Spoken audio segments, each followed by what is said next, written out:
Baru-baru ini kita dikejutkan dengan dua buah perkahwinan yang menarik perhatian kita. Yang pertama, perkahwinan yang bermula dengan lamaran di atas sebuah belon panas, dan yang kedua, perkahwinan yang menelan belanja jutaan ringgit yang memerlukan 4 tan bunga segar untuk disiapkan sebagai pelamin ala-ala dan berkonsepkan Jabar Rahmah. Baik, apa isu yang bermain di media sosial tentang dua perkahwinan tersebut? Perkahwinan pertama, ada netizen ataupun orang-orang di media sosial mengatakan bahawa perkahwinan tersebut akan gagal dan melengkapkan perkahwinan yang gagal yang ada sebelum ini. Perkahwinan yang kedua pula adalah perkahwinan yang melibatkan seorang selebriti yang berusia 32 tahun dengan seorang pencetus dalam beragama yang berusia kira-kira 26 tahun. Jadi ada laporan, ada pendapat yang mengatakan mereka ini melanggar SOP, mereka tidak mengikut peraturan yang ditetapkan oleh kerajaan kerana apa? Duduk dalam keadaan yang rapat, tidak menjaga jarak dan banyak pelanggaran standard of procedure dalam majlis tersebut.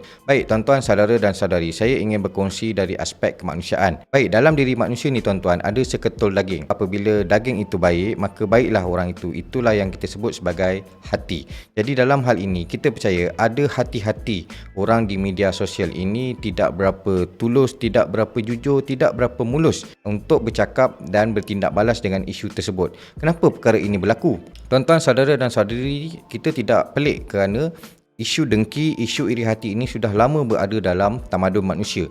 Ia bermula dengan pembunuhan dua orang adik-beradik yang kita sebut sebagai Kabil dan Habil, di mana pada satu ketika Kabil dan Habil perlu menghantar ataupun memberikan korban kepada Allah Subhanahu Wa Taala. Maka korban mereka itu diterima seorang dan seorang lagi tidak diterima. Maka dalam ayat ke-27 surah Al-Maidah, Habil telah diterima korbannya dan Kabil telah bertindak balas dengan mengatakan apa?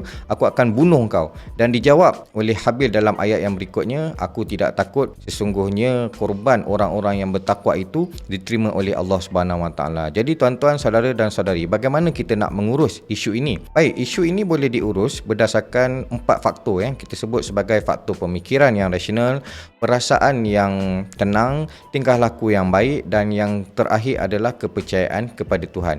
Pemikiran yang rasional boleh membantu kita dalam mengurus isu dengki ini dengan cara apa? Kita boleh berfikiran rasional. Kita boleh berfikiran sebagai seorang pejaya dengan berfikir bahawa kita ada kehidupan kita, orang lain ada kehidupan masing-masing. Nescaya apabila kita percaya ruang yang paling besar dalam kehidupan kita ini adalah ruang untuk memperbaiki diri, maka kita akan sibuk, kita akan asyik dan kita akan bersungguh-sungguh untuk memperbaiki pemikiran kita dan menjadi orang yang memiliki minda pemikiran kelas pertama. Itu yang pertama. Yang kedua, perasaan tidak selamat ataupun perasaan dengki tak cukup ini memang merupakan ancaman gelora dan hawa nafsu. Tuan-tuan, saudara dan saudari, hawa nafsu ini datang dalam pelbagai bentuk.